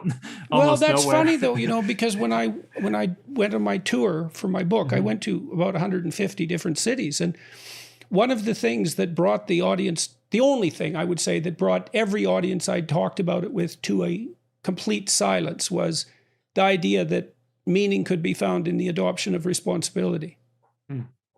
And so it was peculiar because my original attitude would have been much like the one you just expressed, which is, well, good luck selling responsibility. That's what parents and figures of authority do all the time. But the thing is, they don't sell it as a source of meaning. Right. Yeah. They sell it as a moral obligation. And that's fine because you can see the moral obligation element. But what they don't explain is that in undertaking that moral obligation, you find a sustaining meaning. Right. No, I totally agree. I mean, one thing that that I think that is interesting where people I think a lot of people misunderstand meaning is they get that it's social. Well, it's like you can tell people find meaning in relationships and that makes total sense to people. But in our society, people often think of relationships in a very I think about the meaning of relationships on a very superficial level. What I mean by that is people just like, well, you need people to like you and to support you. And you see this in the way we often approach things in academia, which is students want to feel supported. And so you see this very caregiving approach to social relationships, which I just want, we need to make sure there's no bullying, which, okay, we all agree on that. We need to make sure that people are nice to each other and that we have inclusive environments. And that's all great.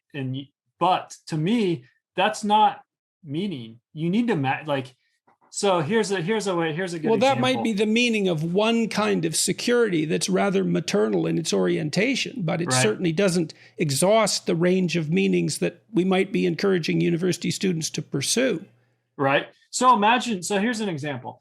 Imagine that you were, we'll use work just for, it'll be something people can understand. Imagine you were on a work team. A team got put together to work on a project. And everyone on that team was very nice to you and very kind to you. No one ever said a bad word to you. No one hurt your feelings. Everyone was very supported. But when it came time to get the work done, no one was interested in your contributions.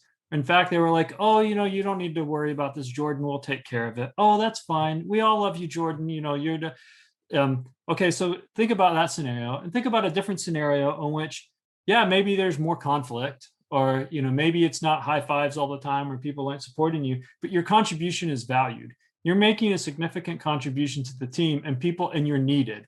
People are that would be more akin to a sports team. Right. So, but oftentimes I think in our society, the first approach is what people think of. And maybe, like you said, it's more of a maternal thing that it's like, well, we just need to support people. But the problem with that is, that's not a recipe to feel like you matter. In fact, people don't, over time, people figure out that, people are just pitying them and they don't really need them. They don't really like them, So, people need to have some skin in the game. They need to be making a contribution. This actually connects to the argument that I have against things like universal basic income, which we can or don't have to get into. But the idea is, it's great to think about taking care of people that, that we like that. Like, it feels good to be like, oh yeah, well, we want to help people. But oftentimes just taking care of people isn't allowing them to have agency. It's not allowing them to make a meaningful contribution. It's, in fact, it could, one of the predictors of the desire to die by suicide is feeling like a burden And so you can have the opposite effect where people feel like, well, the most meaningful thing I can do is to opt out because I'm not making a contribution. And so I'm very concerned about any kind of movement, even as kind-hearted as it seems, that's just about, well, let's just be nice to everyone and make sure everyone feels included and loved and supported. And that's all great. But to me, that's not meaning. We want to live in a polite society, of course. But people need to be able to make contributions, and people need to be able to feel that. Well, you could even look at that from a Big Five perspective, Big Five personality perspective. I mean, that provision of basic care is an agreeable value, right? So it's a reflection of trait agreeableness. And well, on one end, trait disagreeableness is more associated with competition and conflict, right? And there's utility in that as well. So even by identifying taking care of people as the only value, we don't even exhaust the utility of trait agreeableness. Right. And then there's the meanings of duty and industriousness and orderliness that are associated with conscientiousness, and the meanings of creativity that are associated with openness. And you could maybe put security for neuroticism on the same axis as care, conceivably.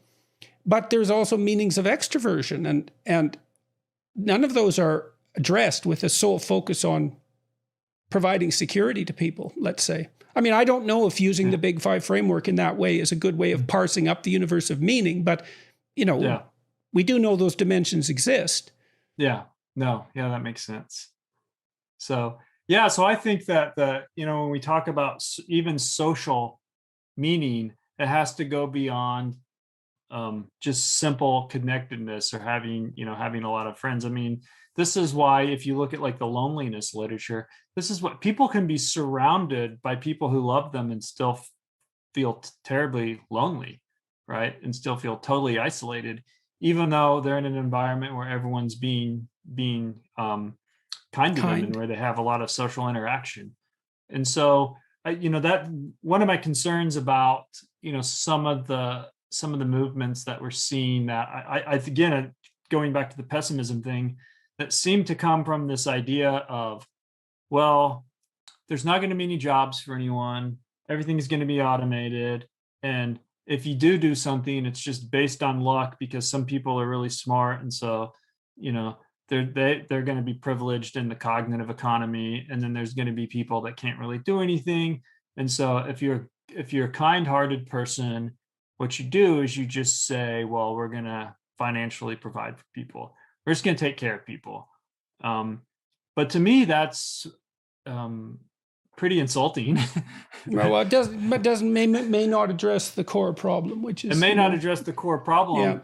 Yeah. But I think it's very arrogant to assume that you have the answers for who can and can't contribute. I mean, when I worked when we were starting with, my history, before going to graduate school, and I worked in social work and outpatient clinical mental health, one of the things that we did, because it was an outpatient clinic, and we had people with severe schizophrenia. Some of these people really couldn't hold down jobs, and they were on disability, and they had a really hard time. But many of them did, even though they were severely mentally ill, or in some cases, in another group that we worked with, had severe developmental disabilities. They still wanted to be contributing members to society. And so what the goal of a lot of the work we did was to integrate them. This is why it was an outpatient program. Was they needed some support, right? They needed a caseworker to check on them. They needed an employer that was open-minded to finding ways for them to contribute. But I had this one client I worked with who, you wouldn't want him in an office place. But he was a very talented programmer, and so this employer, this was way before the remote work phase. This was decades ago. But this employer figured out, well, this guy can work from home. He does good work. He's got a methodical mind, but he's just he can't be around people. Everyone else it won't create a good office environment if he's here, because he has auditory hallucinations, and he's very paranoid, and he self-medicates with alcohol, and then that makes things even worse. And so he just adds a layer of chaos to the workplace that we don't need. But he actually does good work on his time scale when he can do it. And so he had, he was working, like he was doing something. And then I had clients in another job I had that had severe developmental disabilities, but they wanted to go to work. They wanted to do something. They wanted to have the dignity of feeling like they had a job to go to.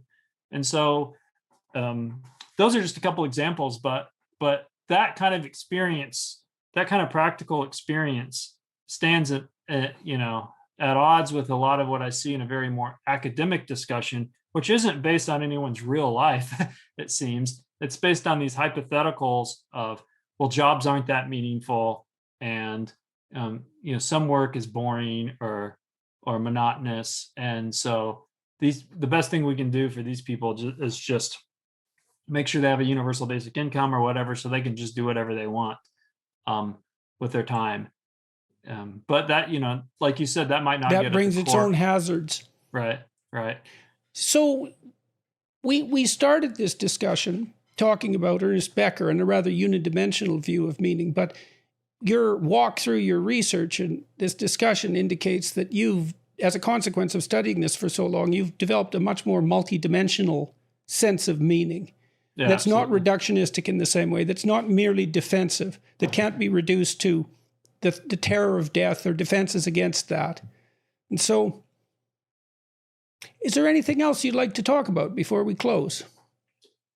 No, I think we covered a lot of the areas that I'm interested in. I mean, one thing I'll just, I can just add that, because you're absolutely right. Like what I've tried to do, and this is part of what I like about being a researcher, is I've tried to just kind of follow the data. Like I have ideas, of course, I have my own biases, and but I've tried, like with the nostalgia work I talked about, I try really hard to, test hypotheses, but then look, kind of see what's going on. And then that gives me ideas, or make observations in the real world. And that gives me ideas. And so you're right. I have gone kind of on this journey where I definitely started out in this more kind of defensive approach, because that's what I learned in graduate school, and have moved more towards this explorative, growth-oriented, kind of creative approach to meaning. And I do think they are connected through, some of the attachment and social and cultural security systems and frameworks we talked about. But now, so I'm even going further in the direction of looking at like how meaning contributes to things like entrepreneurship. Because as you noted before, there's a certain level, even if you look at the developmental literature on attachment, like you talked about the studies where the little kids, when they venture away from mom's the security that gives them, that makes them feel like there's something there that will protect them, which makes them a little bit more willing to explore. Well, if you scale that out on a society level, and we look at topics like entrepreneurship, which involves risk taking and putting yourself out there, and oftentimes failing repeatedly, is that, can you imagine that same kind of framework where a society that has existential frameworks, whether they be strong social relationships, religion, other cultural worldviews, that provide the type of security that encourages people to innovate and to take risks. And so that's kind of the direction I've been going in more recently, which I think very much connects to this overall project that we've been talking about, because we need that, right? We need risk takers. We need people who are optimists, who can look at the same set as data of everyone else, and everyone else feels pessimistic, to be like, no, I think there's a solution. We just haven't figured this out yet. And I think those people are often inspired by meaning, right? Meaning isn't, in my world, another way to say this, meaning isn't an outcome variable. It's a predictor variable, right? It's, because we tend to think of meaning as an indicator of well-being, which it is, but in addition to that, I would say it's a cause. In fitness research, they've done some studies showing that when people think about what's important, what's meaningful in their life, they're more likely to exercise. When you feel like your life's meaningful, you've got like a reason to get up every day and do something. And sometimes that something is take risks, to try new things, because you want to make the world better. You want to make life better for your family. And so I think that we just have to be really careful about that. Like that's an important element of life. And if you have too much cynicism and nihilism and pessimism and antinatalism, and people don't feel like they've got something to strive for into the future, then not only are we going to see psychological and social decline, but we'll see economic decline as well. And we won't be able to solve the problems that people say they're really concerned about, such as climate change, if you don't have people that believe in the future is worth saving to begin with. Those are excellent words to close on, I would say. Thank you very much for talking with me today. It was very interesting. The time flew by. It did. Thank you so much for having me. My pleasure. My pleasure. Good luck with your research, and hopefully we can talk again at some point. Yeah, would love that. Thanks a lot. You bet. Bye-bye. Bye.